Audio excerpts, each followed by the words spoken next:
Сайн байцгаана уу? Солонгос Монгол сургуулийн 12 дугаар ангийн сурагчид Нанош. Юу? Аги байна. Өнөөдөр бид гурав философч Бэд улмын амьдрал бэлэн үү охин үрмэн гэдэг номныхаа талаар ярих болно. За одоо гурлаа юу ямар шүү төрлийн ном унших дуртай талаар ярилцъя. За. Яг ингээд бодохоор юу ч орж ирэхгүй зөө. Гэхдээ ингээд яг номын дэлгүүр ороод ингээд сонирхоод үзэхээр яг энэ гэл ингээд нэг татдаг сонирн байдаг байхгүй юу? Надад бол тэгээд гадных хуузын дүнжлэгийг талдаг юм байхгүй юу? Гараа жоохон миний тайвны төл болохоор жоохон хар бараандуу сэдвтэй нэг атлавтай гэх юм болохоор тэгээд гадных хуузыг харж байгаа дотроо уншихгүй тэгж аваад авчдаг талтай. Миний хувьд болохоор ингээд би нүүрийг бас амар хардаг, гарчиг хардаг. Тэгээд номоо заавал нээж үзэн заяа. Номоо нээгээд тэгээд ингэ хэсгийг уншаад сонирхолтой санагдаад бас хөвжөлтэй. Тэгээд ингээд нэг шимтэж орж уншихаар ном байдэн штэ. Тэр ном байх юм бол би ингээд шууд энэ номыг уншнаа гэд ингээд сонгож авч уншдаг. Яг одоо энд байгаа хугацаанд бол ном яагаад бол амар хэцүү номоо сонгож унших. Заавал Монголоос нь захиал нэгэн тэгин өөрөө Монголд очиод номын дэлгүүрээр орж чадахгүй болохоор яг ингээд тэгээ энэ асуудал яаж шийдсэн бэ гэхээр нэг Facebook дээр тарих цэнэглэгч номын групп гэдэг нэг групп дэдэг. Тэн дээр ингээ хүмүүс ингээд уншсан номнуудаа ингээд зургийг оруулаад өөрийнхөө яг сэтгэлд үлдсэн юмнуудаа товч тэмдэглэн авчтай. Яг тэрийг уншаад бүр ингээд яг энэ номыг унших гэсэн сэтэл төрөхөөр ингээд имэмэг найрч эхэлж байгаа байхгүй юу? Та хоёр энэ номыг яг хаанаас олж мэдсэн бэ? Би яг сая хэлсэн шиг болоод яг тарих цэнэглэж номын групп гэх тэр группээс олж уншсан. Тэгээ анх уул нь хүмүүс ивчлэн ингээд энэ номын зургийн тавиад яваадсан. Нэг анзаарахгүй, сонирхгүй байсан. Дараа нь тогтоо дагуулгын уншаад үзсэн чинь бүр ёо би одоо. Миний хувьд болохоор Агигаас энэ номыг авсан. Тэгээд Аги энэ номыг унших хүн байна уу гэж асууж байхад нь би татнах авцын ачаа тэгээд нэг онцтой санагдаг байхгүй. Тэгсэн чинь нэрийг очиж харсан чинь амьдрал бэлэн охин үрмэн нэгээд нэг хин нэртээс бол надад амар сонирхолтой санагдаж ирсэн. Тэндээс яг ийм гоё зүйлийг олж авч чадах гэсэн хөнгөлтэй болоод тийм хүсэл зорилготой болоод уншиж эхэлсэн. Энэ номон дотор юу нэг одоо жишээлбэл ном болох өөр ингэсэн стилтэй байдаг шүү дээ. Нэг нь болохоор номон дээр байгаа яг зохиолч нь яг бусад хандаж хэлж байгаа. Эсвэл ямар нэг жишээ татаж одоо ингээд болсон үйл явдлуудыг дурддаг ч юм уу тиймэрхүү номнууд байдаг. Энэ ном яг ямар шүү одоо тайпны ном бэ? Энэ миний хувьд бол ингэж санагдсан. Яг энэ тухайн зохиолч яг ингээд одоо бид нар өсвөр насны хүүхдүүд хвчлэн уншиж байгаа юм шиг санагдсан. Тэгээ яг уншиж байгаа тэр өсвөр насны охиныг өөрийнхөө охин гэдэг сэтгэлээр хандаж энэ зохиолоо бичсэн юм шиг санагдсан. Яг ингээд үнэхээр охиндоо хандж байгаа юм шиг ингэх хэрэгтэй. Тэгвэл ингэн бүр амар гоё зөөлнөр ингээд хандаж эхэлсэн байсан. Нэрээ хоёулаа автобусанд явж байхад чи номыг уншиж байхдаа нэг хэсгийг уншаад ингээд нүдэн чинь үлмэс зийлгнээд ингээд жоохон ингээд сэтгэл зүй хөдөлж байгааг би анзаарсан. Тэгээд тэр үед яг ямар хэсгийг уншсан бэ? Тэг яагаад тэгсэн бол? Яг энэ номын хэсэг дээр ихэнх хэсэг дээр эхлэл хэсэг дээр нь ээж аав хоёрын охиндоо захиж байгаа тийм сургаал альж байгаа хэсэг ордог байхгүй. Надад миний хувьд болохоор аав гэдэг хүн бол надад үнэхээр үн цэнтэй хүн байдаг. Тийм болохоор яг аавын яг тэр хүний захиж хэлж байгаа юм миний аав хэлж байгаа юм шиг надад сонсогдсон. Уншиж байхад бол. Тэгэхээр би яг тэр хэсгийг уншаал жоохон нөлөөлсөн сэтгэл аавыгаа бодвол энэ яг тэр хүн байсан бол надад ингэж хэлж байгаасан ингээд бодоод автобус нь явж байхдаа жоохон нөлөөлсөн сэтгэлээр явж ирсэн. Ер нь бол энэ ном их дотн санагдсан биз дээ. Дотн санагдсан. Яг миний ээж аав хоёр хэлж чадаагүй зүйлийг бүгдийг хэлээд байгаа юм шиг. Тэгээ санагдсан ба.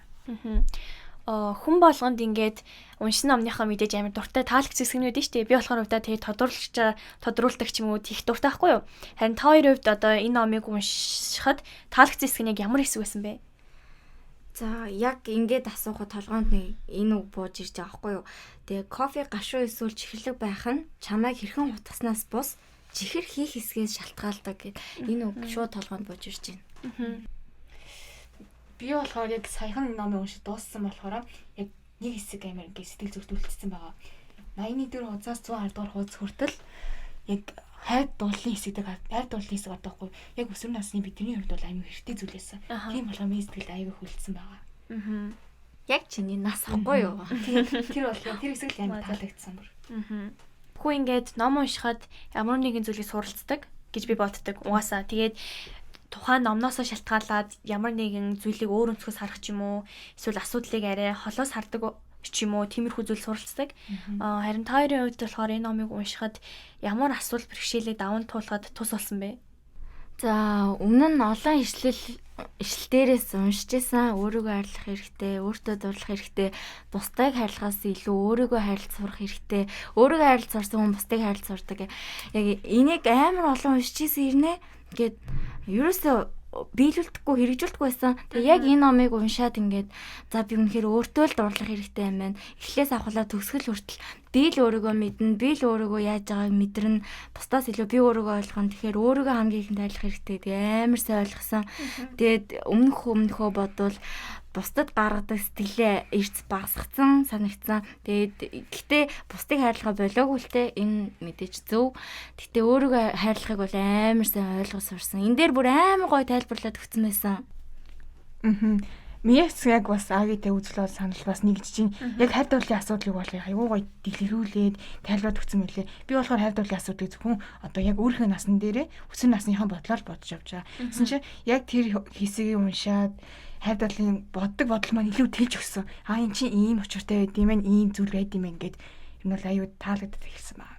Энэ бол энэ ном та хоёрт маш олон талаар айгу тусалсан. Тэгээд ерөнхийдөө бол бидний насны хүүхдүүд ерөнхийдөө октод уншихад их тохиромжтой ном гэсэн үг үү? Яг.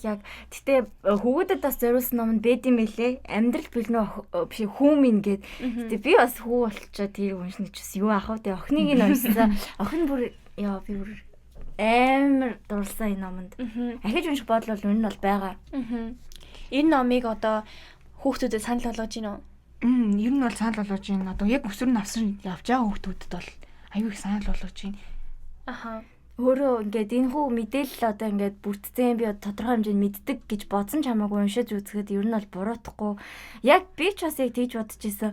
Заас ер нь иймэрхүү юм байд юм байна дөө гэж бодсон байсан чи энийг уншаад яг оюугийн хэлдгээр бол бүр ингээд бүр амар тэлж өгсөн.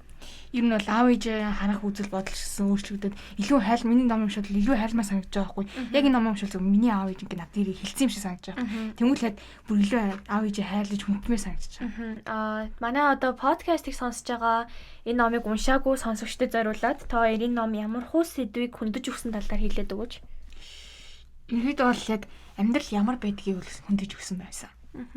Амьдрал ийм байдаг, тийм байдаг гэд яг захиж үлдээж байгаа юм шиг хүний одоо нэг холоо явж байгаа хүний яг тэрний цагтлууд байдаг да. Тэр ер нь бол интернетээр байдаг да нэг юм. Уншаад үзвэл амьдрал юм байдаг шүү миний хүүхэд миний хоо гэсэн утгаар ингээ юм бичсэн. Яг тийм шиг, яг цагтл шиг. Амьдралыг тэгж хөндөж өгсөн байсан. Энэ номонд одоо маш олон дэд сэдв байгаа. Тэгээд энэ дундаас та хоёрт сэтгэлд чинь үлдсэн. Тэгээд тодтогч хэлмээр байгаа дэд сэдв нь юу вэ? Надад бол би яг саяхан уншиж дууссан гэж хэлсэн дээ. Тэгээд яг тэр нэг мэдрэмж нь яг халуун дээр байгаа даахгүй одоо яг хууз болно мэдчихээн заяа.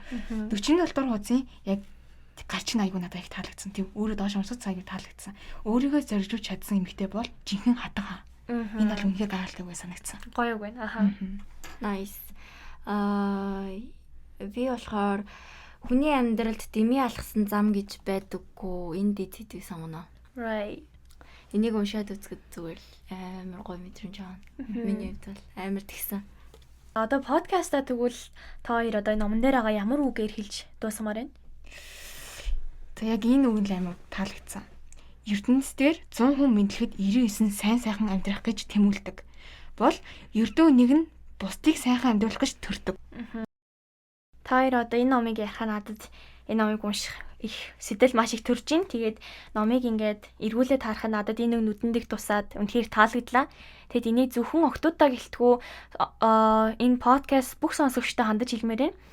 Нэг галт хэрэгнээс хоцрлоо гэд бүх амьдралаа тэр өртөөн дээр өнгөрөөж болохгүй. Хүссэн газартаа алхаад чамаагүй, өөр унаанд суугаад чамаагүй очихол чухал гэдэг үг. Одоо бүгдээрээ мөрөөдөлтэй хязгаар тавилгүйгээр тэгээд хичээж бас ямар нэгэн зүйлээс болж буулж өгөхгүй байхыг одоо хүсэж гин. Тэгээд өдөр сайхан өнгөрүүлээрэ 12 дугаар ангийн сурагч байлаа. Баярлалаа.